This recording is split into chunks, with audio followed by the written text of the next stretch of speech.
I don't have a mic. That's okay. I'm going to talk loud this morning. Can you guys hear me?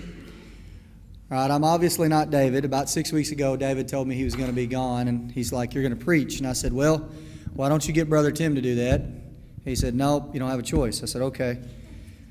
So then I told him this morning, a couple weeks later, he reminded me, and I'd forgot all about it, and he wanted to know what I was going to preach on. And I said, "Well, how about this?" He said, "No, I'm going to do that. You can't do it," because he's had a theme going.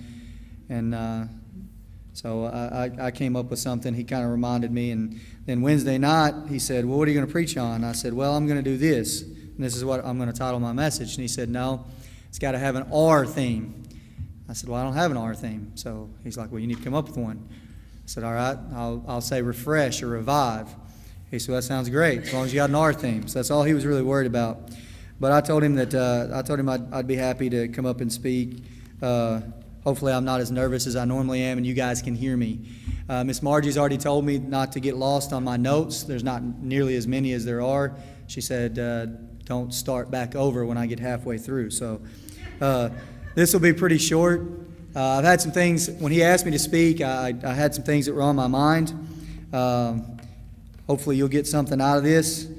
If not, that's okay too. So I've got three things I'm gonna hit you with today, all right? The first one is that you're not alone, and it doesn't matter, really doesn't matter your age.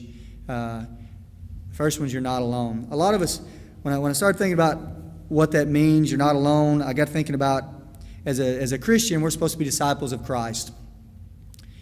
And so how does, I bet Jesus never felt alone. He's the Son of God. He could have never felt alone. So how could I relate all this to Jesus? So then I got to thinking. Jesus was a kid once. And we don't hear a lot about that in the Bible, but he was a baby, obviously. We see that at Christmas. It's about the only time we really hear of him being a kid. So somehow he went from being a baby to 33 in a ministry. I don't know. But so as a kid, Jesus was still the Son of God. He died without sin. So I got to thinking about how Jesus must have felt as a child. Okay? I grew up. I was not the favorite kid. My sister was. Okay? So I got to thinking, Jesus had brothers and sisters, right? Okay? Wonder how his brothers and sisters treated him. Probably weren't very nice to him. Like I said, my sister was the favorite kid in our family, and I was older than her, but still constantly trying to get her in trouble. Then I got thinking about the expectations that were probably placed on Jesus. Can you imagine his mom? He's the Son of God, right? So Mary is constantly reminding him, "You're the Son of God. You have this huge purpose you have to live up to. You're the Son of God. You have this huge purpose you're supposed to live up to." And I'm thinking as a little kid, or even as a teen, that would probably have just worn on me, these huge expectations. So then I got thinking about the kids that I deal with on a daily basis and the expectations that we set for them, either too high or too low, and how they could relate to that. Then I got to thinking about, what about us at work? I've got a boss. Those of you that have jobs, you've had a boss. Some bosses can be pretty demanding. They can have pretty high expectations that you're never going to meet, and they just pile stuff on you that you don't feel like you can ever get done. How could that relate to Jesus?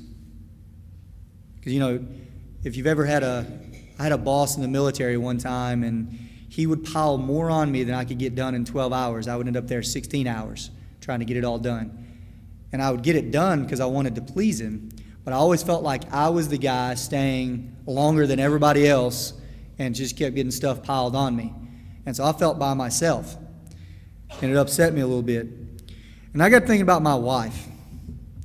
How alone she must feel sometimes, because I figured out how I related to Jesus thinking about this. I think Jesus was a people pleaser. He says yes a lot. David caught me at the restaurant yesterday, and he was like, "What have you been doing?" I'm like, "I've been doing this." He's like, he laughed at me. And he said, "Don't you wish you could say no?" I said, "Yes, I really wish I could, but I can't. I can't say no. If you ever need anything done, you can come ask me, and I'm going to feel guilty enough to say yes. Now, I may not do it like you like, but I'll say yes." So I got to thinking about my wife. I leave her with kids all the time. How alone does she feel? And I think about the way my daughter talks to her sometimes, the things she does for my daughter, my oldest daughter. She thinks she's like 28 already. And so the words she says, and then how I talked to my mom growing up, how unappreciative I was to her, and how unappreciative my kids are to my wife, and how alone that must make her feel. Or, since we've been married, Jen and I realized as soon as we get married, maybe 2 weeks later, that it really annoys her if I leave drawers and cabinets open. And I used to do it just to pick, and now I do it subconsciously. I don't even think about it anymore. I'll get a glass out, leave the cabinet door open, and she'll go behind me and just close it. So how unappreciative we are. And then I got thinking about Jesus. I got thinking about how Jesus felt as a child, because it mentions it a few times, what he was like as a kid in the Bible. In Luke chapter 2, verse 40, it says, "The child continued to grow and become strong, increasing in wisdom, and in the grace of God was upon him." Luke chapter 2, verse 52, "And Jesus kept increasing in wisdom and stature and in favor with God and with men." So again, I look around, I go, man, I bet people didn't like Jesus. I bet he was kind of like an outcast. Even as a little kid, he probably felt by himself. People made fun of him. I know you think about it, how he was born, just the instance of his birth, and who his parents were, he would be mocked constantly as a kid today. "Oh, your mom thinks you're the Son of God. Oh, yeah, I bet she is." So how alone must he have felt?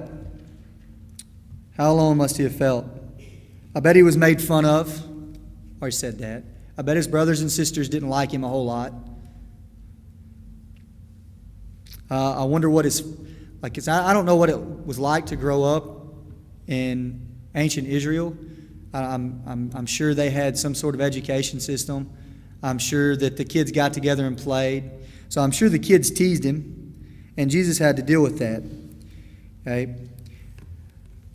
And then there's instances in the Bible where Jesus leaves and goes and is by himself. And I'm going to talk about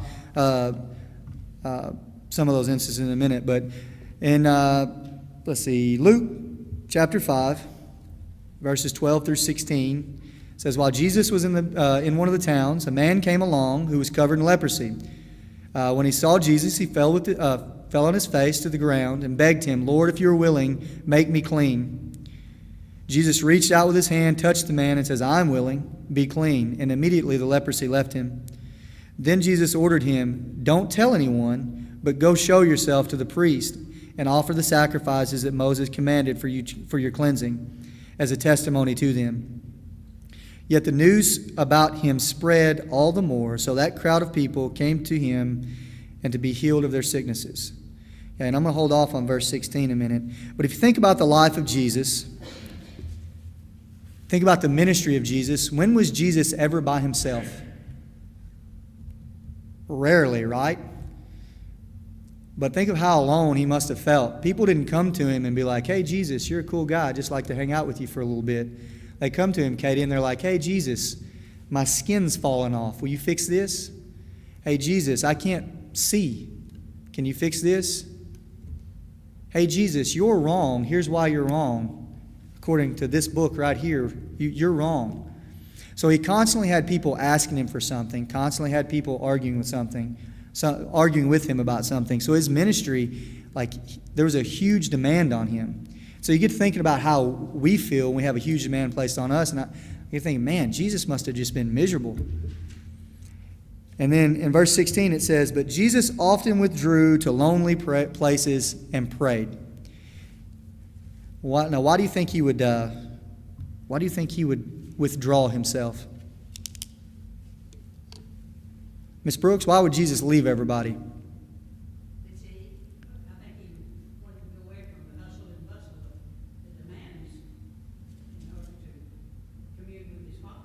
Wanted to talk to his dad.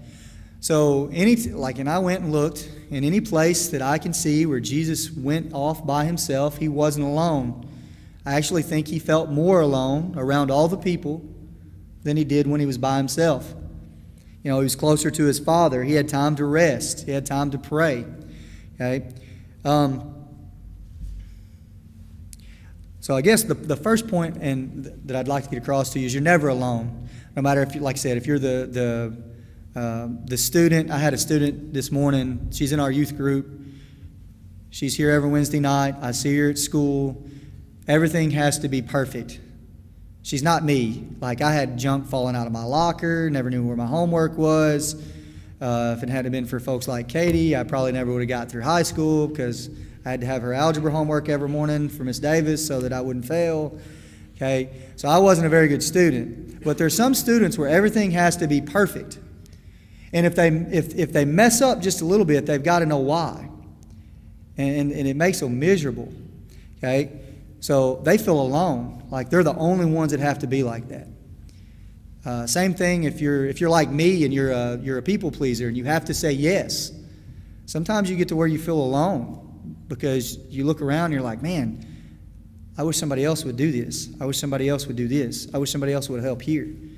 Not that they won't or they're unwilling, but sometimes you feel alone. I know parents feel alone.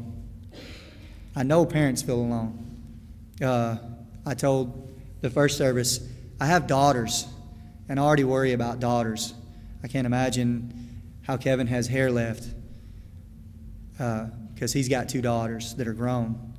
I understand why, Brother Gene, he just blocks everything out. And I'm surprised he has hair left. He has grown daughters.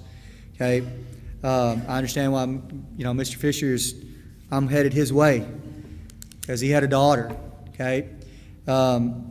So I feel alone sometimes as a parent. I worry about whether or not I'm doing the right things, whether or not I'm praying the right way for my kids, whether or not I'm doing what I should be doing as a father. But I'm not really alone.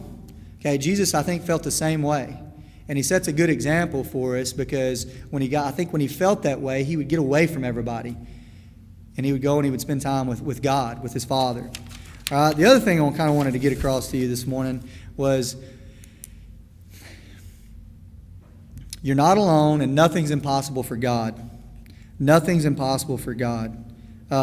There's no such thing as impossible. Brother Jerry fixed me this morning. I quoted wrong days on something I'm going to talk to you about this morning or here in just a second, but nothing is impossible. God can do anything. It blows my mind when I read the New Testament, when I read about the disciples and walking with Jesus and the fact that they still doubted, even up until the point where he ascended into heaven, they still had doubts, even though they saw him perform all the miracles.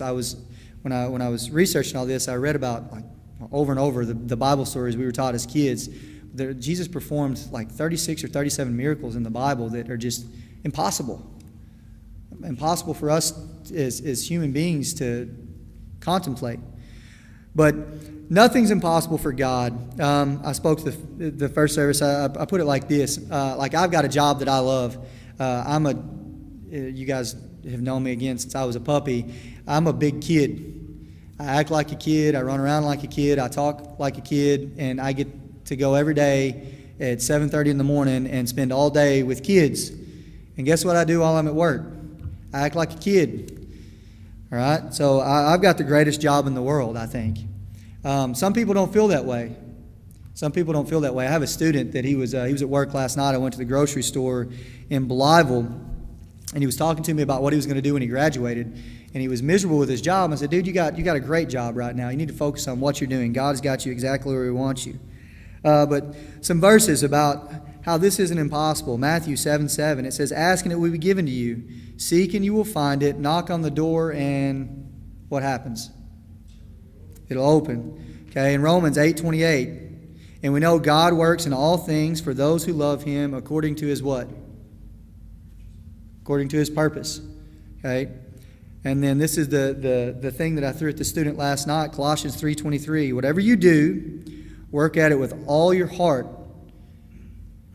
Because you're not working for man, you're working for the Lord.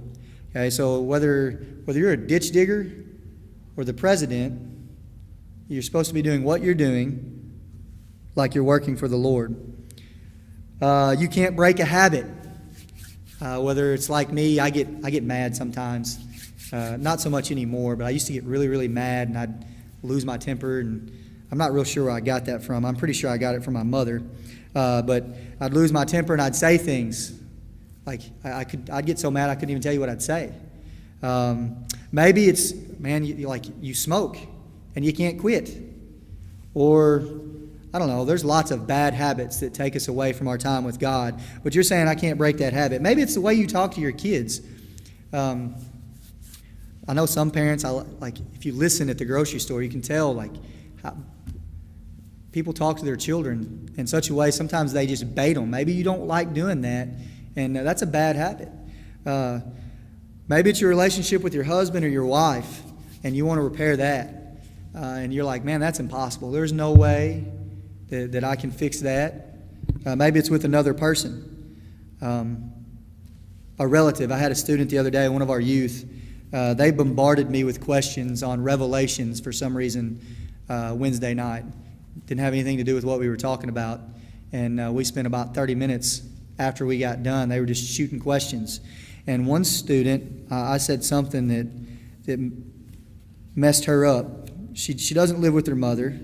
She's raised by her grandmother. Her mother has 6 other children. None of them are raised by the mother. And her mother is in and out of the house that she lives in. And when she's there, she causes chaos, and then she leaves. And so I told all the kids, it was like, you have to be careful what you say to people, because God may use you one day to witness to that person, somebody you don't like. And so you have to be prepared to be able to forgive somebody and talk to them. I had no idea she was going to come up and say this to me afterwards. And I said, because ultimately one day you may have their blood on your hands. You may be standing in heaven, looking down into hell, and see this person. And God will be like, hey, you had an opportunity to talk to that person about me, share who I am, and because of how you feel about them, you didn't say a word, and now they're right there for all eternity. You missed that one little spot, one little chance where you could plant a seed. And so this student came up. She said, well, look, here's the deal. I can't stand my mom. I hate my mom. I was like, wow. Well, I can understand why, but you can't do that. You can not want to be around her, but if you ever get the opportunity to share with her, you need to do that. And the best way you can do that is just by living for God. She's like, well, I don't know that I could do that. And I'm like, you just got to give it time. But I don't believe that any relationship is broken to the point where God can't fix it.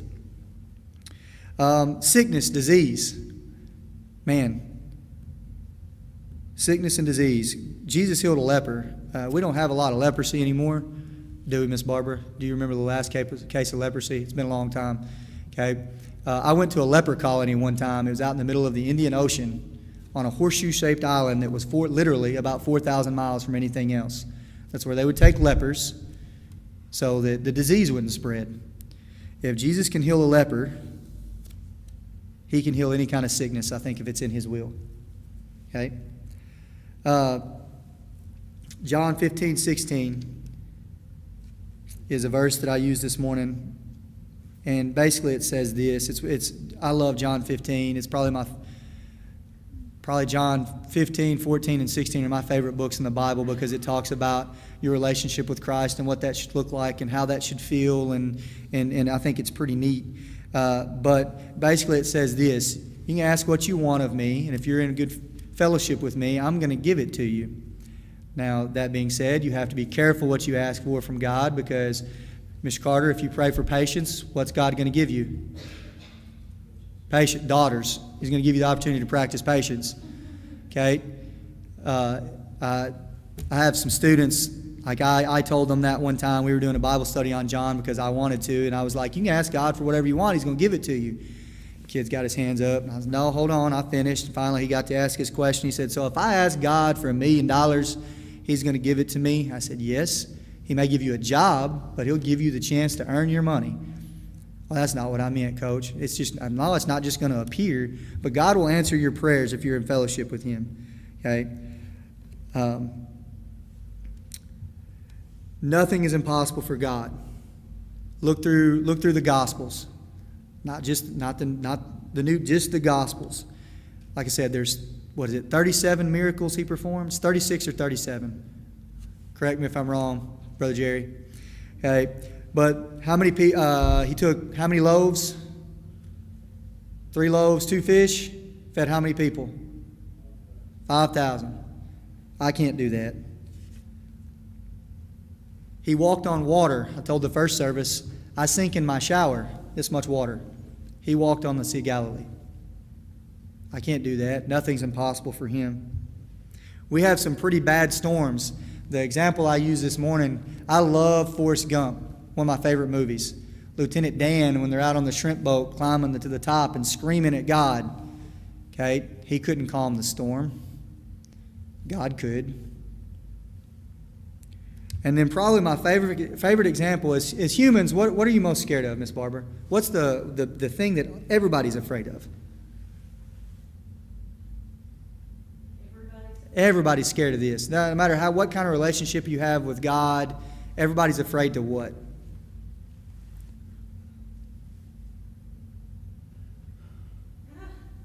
Where do we all end up? Death. We're all scared of death. I mean, I've got a pretty good relationship with God, I think. I'm still scared of death. I'm scared of leaving my wife. I'm scared of leaving my children. I'm scared of, I've got some pretty cool stuff. I'm scared of leaving all that stuff. Now, I'm ready. I'm 30. How old am I? Katie, how old am I? I'm 36 or 37. I don't know. I forget. I'm not that old, and I'm already ready to go home. My body's wore out already. I can't imagine when I get as seasoned as some of you guys. I'm already ready to go home, and I'm not even that old. I'm not even half done yet. But nothing is impossible for God. Best example of that is Lazarus. Okay, how long was Lazarus dead, Brother Jerry? 4 days. I said 2 this morning. Not real sure why I said 2. That's what I wrote down. But 4 days. 4 days he was dead. Okay. I told the first service, I keep waiting for the day, Mr. Green, when somebody passes out and I can run and get the AED at school and use it. I don't know why. Okay. That's about as close as we can come as humans to bringing somebody back from the dead. But 4 days, Lazarus had been dead. God walks in and raises him. Jesus walks in and raises him from the dead. I can't think of anything that's more permanent to us than death. And God could take that, or Jesus could take that away. There's two scriptures, there's actually more than that, but I'll give you 2. In Luke and Matthew, Luke 18:27 and in Matthew 19:26, both scriptures say pretty much the same thing. With man, this is impossible, but with God, what? All things are possible. All things are possible. All right. And then the last thing I'd tell you, so you're never alone. Nothing's impossible for God. And the last thing I'd tell you is this. I think that the devil's biggest weapon is fear. Is fear. He uses it in a lot of different ways. I told the first service, Brother David a few weeks ago, he preached that Satan's like a lion doing what? Walking around looking to devour people. Okay? Mr. Gilmore, when you're not doing a whole lot at work tomorrow, get on YouTube and YouTube, the Battle of Kruger. The Battle of Kruger. It's between a water buffalo, some lions, and a crocodile comes into play. Pretty cool. Okay, we're not going to talk about the crocodile. But when a lion hunts, what's it look for?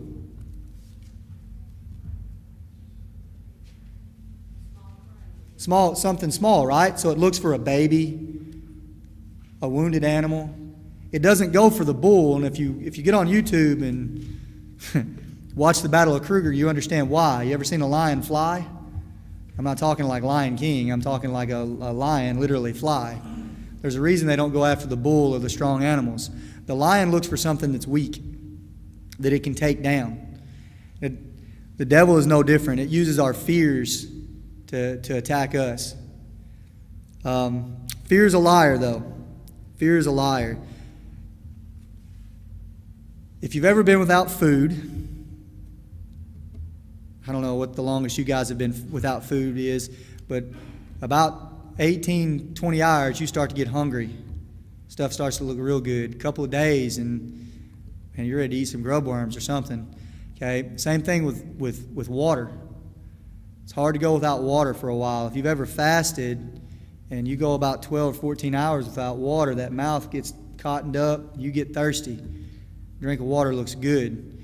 I can remember Earl going out to the field with Granddad and riding the tractor and getting dust circles around my eyes and my mouth, and nothing ever tasted so good as drinking out of his thermos, other than drinking out of his well water. But those two things, that's the greatest drinks of water you could ever have in your entire life, and it's just because you're so thirsty.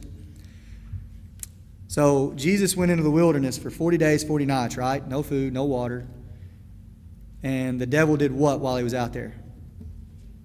How many times? 3. And did it in a whole bunch of different ways. First thing he did was he tempted him with food. I'd have given in right there. If I'm telling you, there's no way. I don't think. It's one of the miracles in my mind is that Jesus could go out there and spend 40 days, 40 nights with no food or water. I'm telling you, 3 hours, and I'm ready to eat a hamburger. So the devil tempted him with food. How else did he tempt him? You guys know? Without me telling you the story? Power. We like power, don't we? All the power in the world, it's yours. Then the third way he tempted him was, he told him what? He did the Lieutenant Dan, is what I told him this morning. He tempted God. He told Jesus to tempt God. Hey, jump off there. If you're the Son of God, God will send some angels, save you. Jump off the Temple Mount. God will save you if you're truly the Son of God. All right, so all 3 of those temptations, what did Jesus do? How did he counter that? What did he use? He used Scripture. Yeah, he quoted some sort of Scripture. Okay, so Scripture is a powerful thing. I think fear is a liar for lots of different reasons. Katie, what's your biggest fear? You're like I did that to somebody else. It was first time here in a while, and they were mad at me too. But what's your biggest fear? You're a parent. What's your biggest fear? Something happened to one of your babies. I told the first service, I'm probably crazy, and I don't know if you guys did it or not, but as a parent, I will wake up in the middle of the night, walk across my house, and make sure my kids are still breathing because I'm scared that something happened to them. That's a little weird.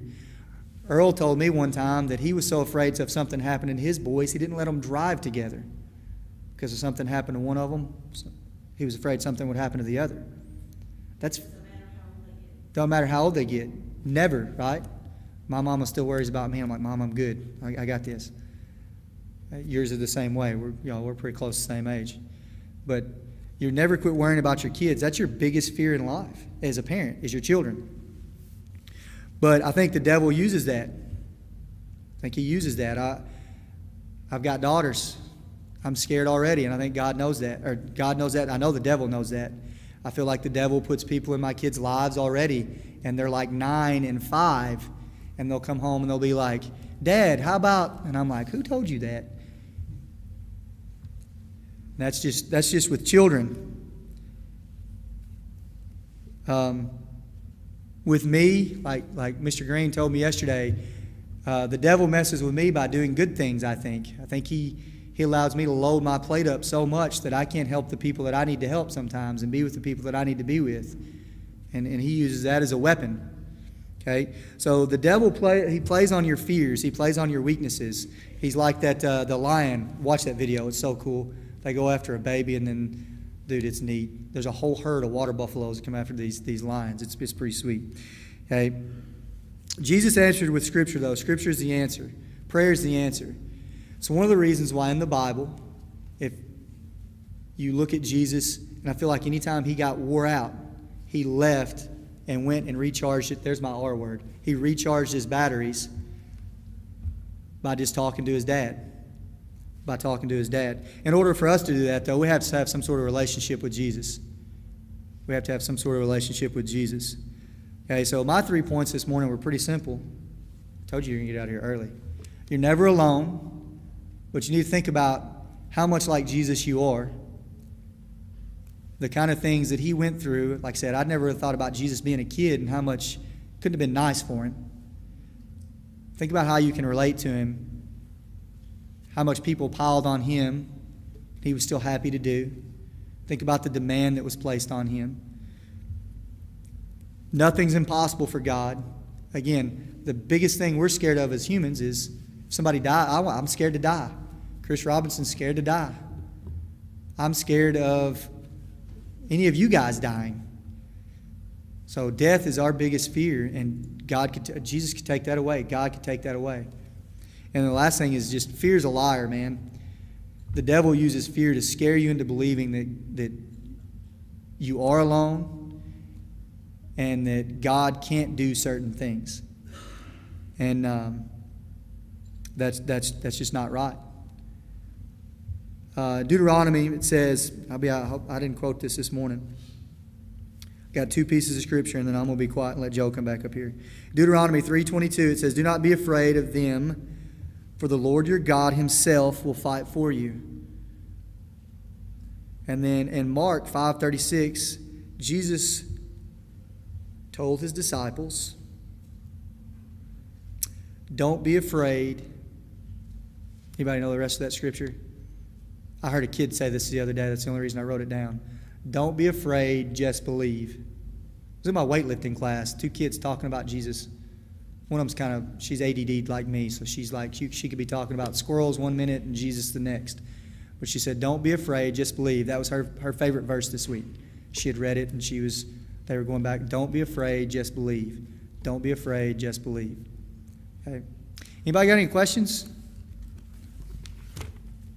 My legal pad? I love legal pads. Like 1,000 of them. All right, so here's my challenge to you. If you don't know who Jesus is this morning, like I always worry about, I worry about people that don't know God. So if you don't know God this morning, there's some guys back there in the back. They probably are. You could go talk to them. They could probably help you out a lot more than I can. But you need a relationship with Christ. Without a relationship with Christ, you're going to go to hell. And hell is eternal. And having a relationship with Christ doesn't mean you're going to be perfect. Had a student ask me Wednesday night, "Coach Nick, I listen to bad music. Does that mean I'm going to go to hell?" No, it just means your music's terrible. We've all listened to bad music. One generation's music is bad to the previous generation, and it'll just continue from here until we all get called home, I'm sure. But so no, you're not going to be perfect if you're a Christian. That doesn't mean that you're not going to sin, but it just means you have a relationship with Christ and that you're trying to emulate him, and that's what gets you to heaven. So if you don't know Christ, you don't have a relationship with him, and you're sitting in one of these pews today, go back there, talk to Brother Jerry. Mr. Robinson's back there. I'm up here. You can come talk to me. I'm going to go stand right there and hope my throat doesn't blow up. But we'll be praying for you. And Brother Joe, you ready? Is D, you playing? Pound them ivories.